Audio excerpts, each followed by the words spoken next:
Good afternoon and welcome to the combined J5 and J8 Contractor Advisory Committee. My name is Richard Staley. I'm the Policy Administrative Assistant. This meeting is being recorded and transcribed. To aid in transcription, please introduce yourself before you speak. I will now turn the meeting over to our co-chair, Dr. Shayan Shebani.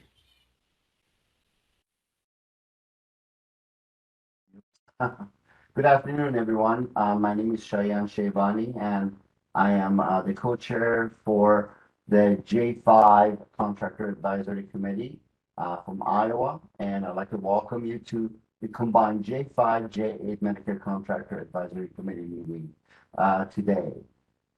I'm going to go ahead and call the meeting to order, and I would like to first, again, start with the introductions. Again, my name is Shayan Shebani. I'm a CAC member from Iowa, and my organization is Iowa Chiropractic Society, and I have served in the role of co-chair for I think a little bit over 5 years now. So again, I'd like to welcome you to the meeting, and also I would like to ask the WPS individual to go ahead and introduce themselves. Dr. Ketler, may we start with you? Okay, thank you, Shayan. I'm Bob Ketler. I'm one of the contractor medical directors with WPS. My primary responsibility is Jurisdiction 5. For those of you who don't know me yet, I am an anesthesiologist, and I've been with WPS about 10 years now. And I guess I would ask my other CMD colleagues to introduce themselves at this time.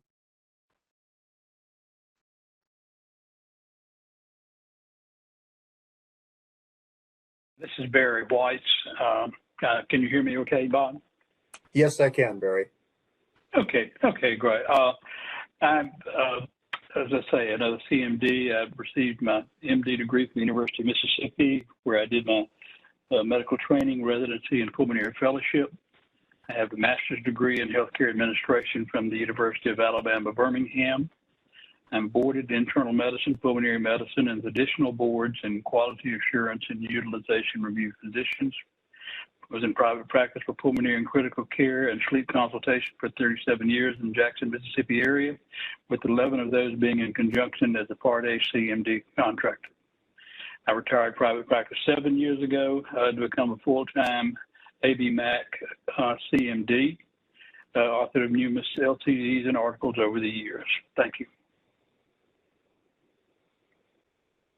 Good evening, everyone. I'm Denise Nachotsky.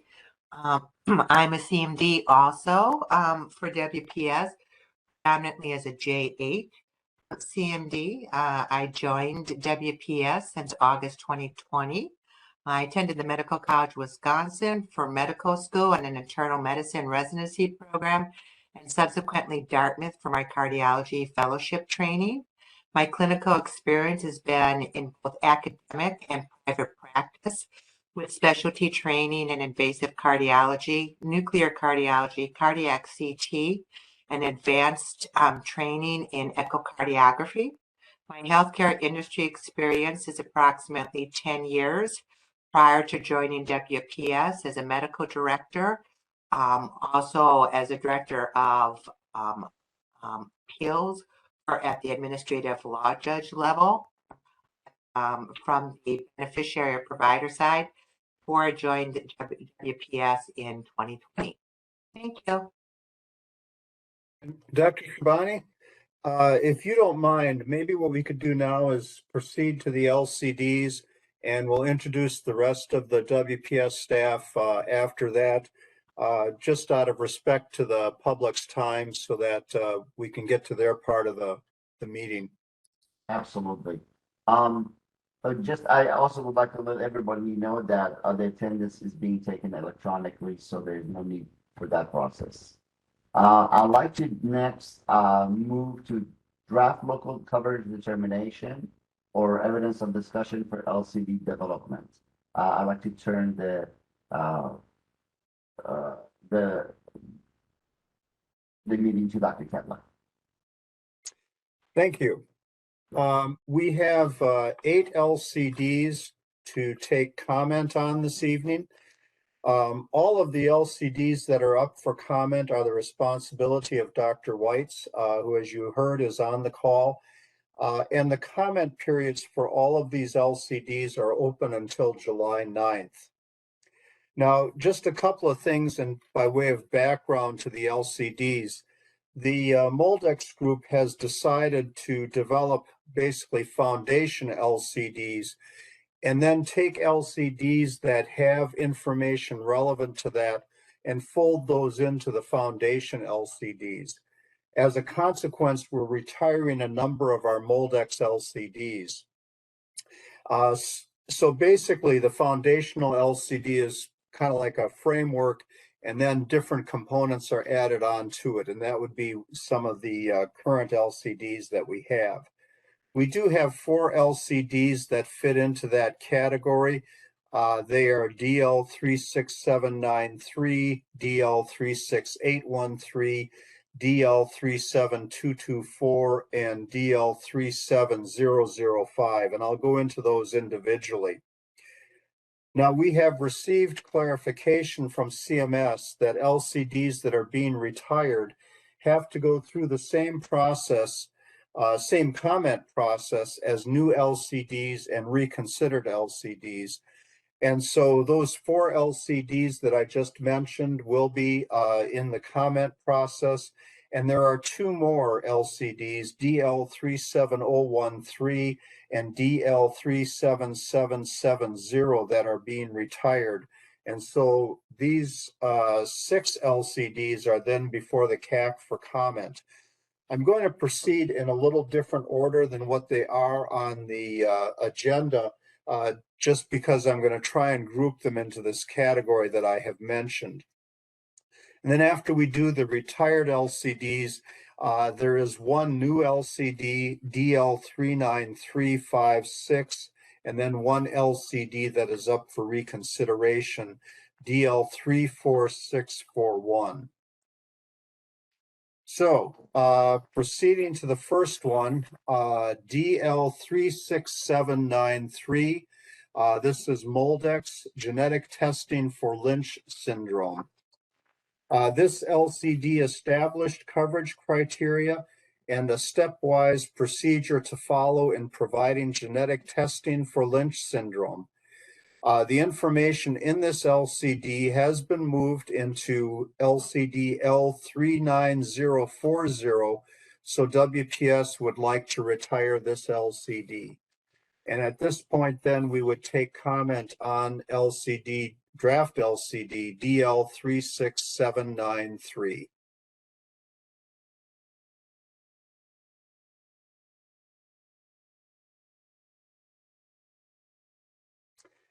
Any CAC members who would like to make a comment on this draft, just take yourself off mute. I just want to say that I read through that. It's very well written and very enlightening. I think if anybody wants to just read about this, I think it's really pretty thorough.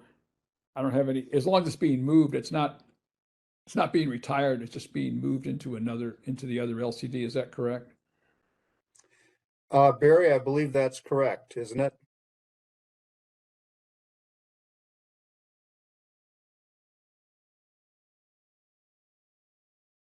Can't hear you, Barry, if you're... Yeah, then, too many unmutes here. It is being moved into a foundational policy. Moldex has assumed a posture of, instead of opening all the various policies, grouping them together. And by types of testing, particularly the type of testing form, next generation sequencing, histocompatibility, and they're trying to group all those together where they don't have to go to explanation of each one of how they're being done each time they open one up or close it. So there's no change in the coverage, there's no change in the billing, there's no change in the editing. Right, but a lot of this was just sequential testing, it was very thorough. Whoever wrote that did a very good job. I just point that out. and it's very enlightening actually to read it. Thanks. Okay, thank you, Joe. Any other comments on the first draft LCD? Where can we find them? They are on the website. There is a, if you go to our website and you would search for the CAC meeting, the agenda is there, and there's a link on the agenda. I think they were also included in your invitation. Is that correct, Rich? I didn't get any attachments initially, and then I asked for him to send me, and he just did. But I don't see any attachments that have. I have the, the main sheet, but not the. Usually I do get them, but I did not get them this time. So I didn't get them. I didn't get them either. I think there was something wrong with that email because I never got them either. Okay. Rich, maybe that's something we'll need to sort out afterwards then.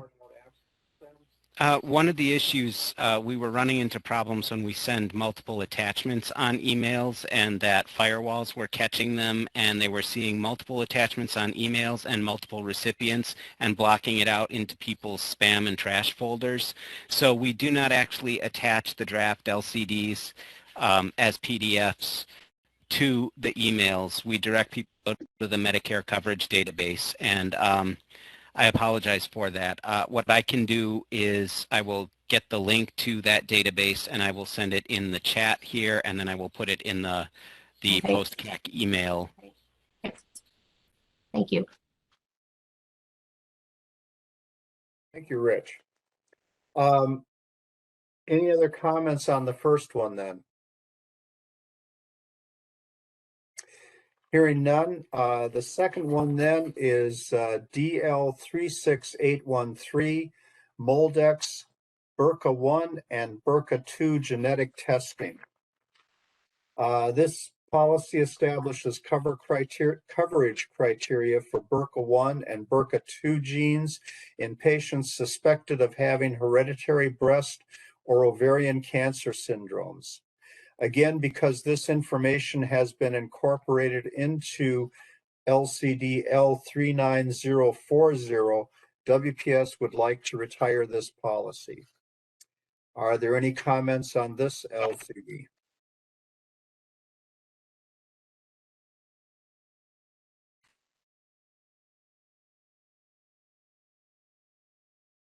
I have to review one thing on that policy.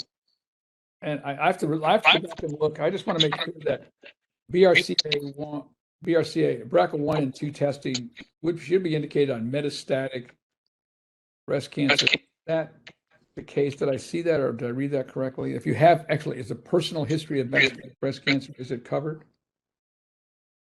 Or do you still have to have family history?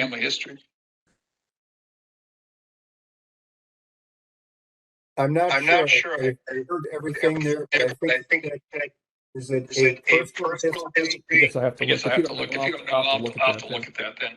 And just to make absolutely sure that I just read it, but I have to look at it. I apologize. I'll look at it. I'll look at it. Thanks. Okay. Thanks. Yeah, Barry White here. It is a personal history and not a family history.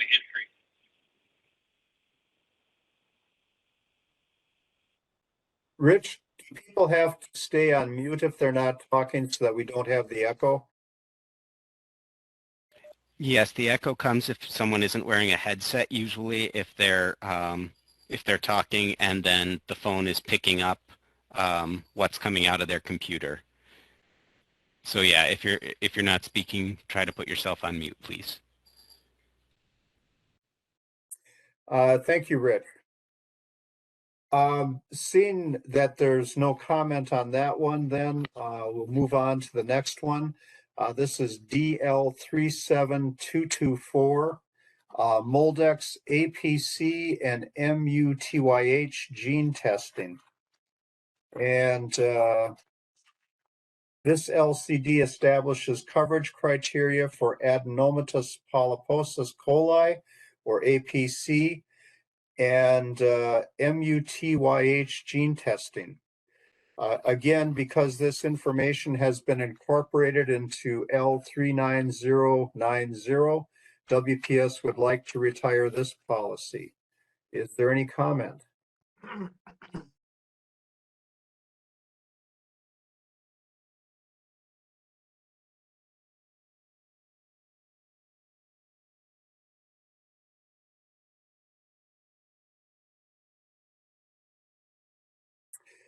Hearing none, I'll move on to the next. DL37005, Moldex, confirm MDX epigenetic molecular assay. This LCD establishes coverage criteria for the confirm MDX assay for prostate cancer.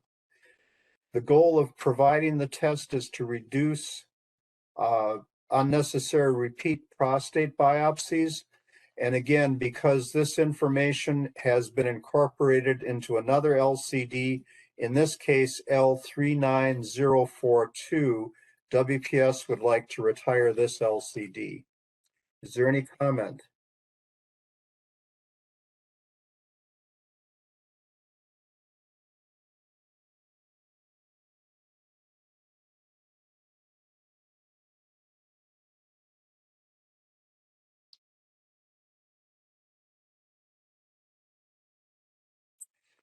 Hearing none, the next LCD is DL37013, 4K score assay. This is a non-coverage LCD for the laboratory developed test, the 4K score assay. The reason for non-coverage is issues related with assay validation and the absence of clinical utility. This test is no longer in the Moldex program. WPS is not receiving claims for this service, so WPS is planning to retire this LCD. And I'll now take comment on this LCD.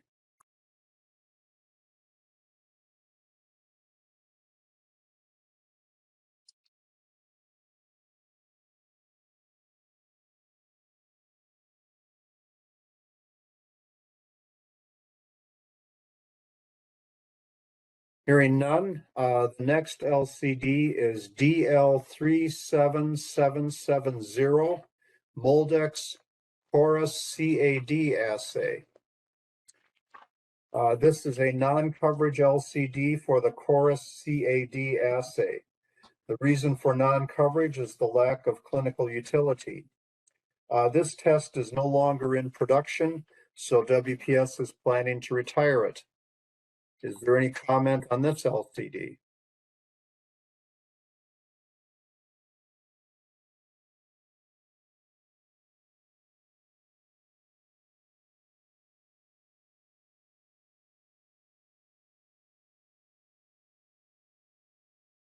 Hearing none, the next LCD is DL39356, Moldex, molecular testing for detection of upper gastrointestinal metaplasia, dysplasia, and neoplasia. This policy is a non-coverage policy for tests to identify individuals with upper gastrointestinal metaplasia, dysplasia, or neoplasia. The reason for non-coverage is that this contractor has determined that no available test has the analytical or clinical validity or the clinical utility to warrant coverage. Is there comment on this LCD? Yeah, just a praise of it. It's, again, an excellent review. I don't know who writes these, but it was an excellent review of the biology of Barrett's esophagus and esophageal cancer. I assume this has nothing to do with any tests that are done on the biopsy itself. I think these are talking about molecular tests that are done separately, like the balloon assays that you mentioned, that was mentioned in there. I assume that the pathologist has separate coverage for anything they have to do with the biopsy, for any suspicious things that they see on the biopsy. Am I correct about that? Barry, I'm going to defer to you again.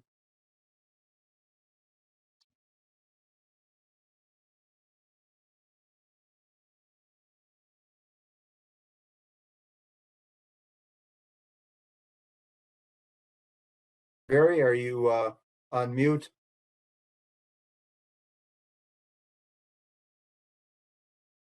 I was on double mute. Okay. This test is one that was in hopes that those who came out with dysplasia, in particular metaplasia, certainly in Barrett's esophagus leading to neoplasm, and it just didn't bear out. It was not considered to be the standard, of course, is upper endoscopy with biopsy, and it just the test itself could not be proven of its clinical validity and clinical utility, and it decided not to cover. It would be nice, and hopefully one day we'll have one that we could prevent further and future biopsies, but not yet. Yeah, I think I understand it. I think I understand what was going on with that coverage, and I don't disagree with that. I just was asking that question. Okay, thanks. Other comment or question?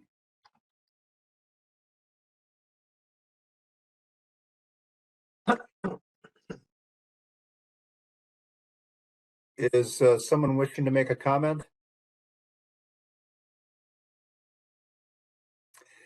Then the last LCD is DL 34641, transcranial magnetic stimulation, TMS.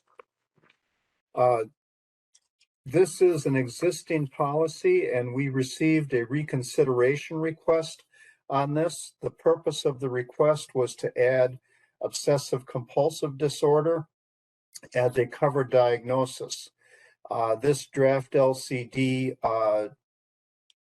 adds the evidentiary review that was triggered by the request and the conclusion that TMS for OCD will be non-covered as an investigational indication. And at this point, then, we can take any comment on this LCD.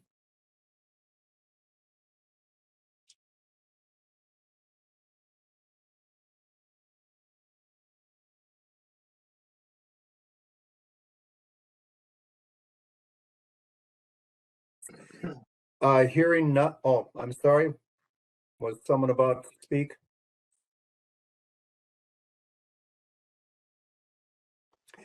Hearing none, then I just would remind everyone that Dr. Weitz is the CMD responsible for all of these LCDs, and the comment period is open until July 9th. So you can provide comments at policycomments@wpsic.com up to that point. Thank you, everybody, for your comments, and I will now turn the meeting back to Dr. Shabani, and also the public is free to go about their business this evening, and we will shortly resume our meeting. Thank you. Thank you, Dr. Ketler.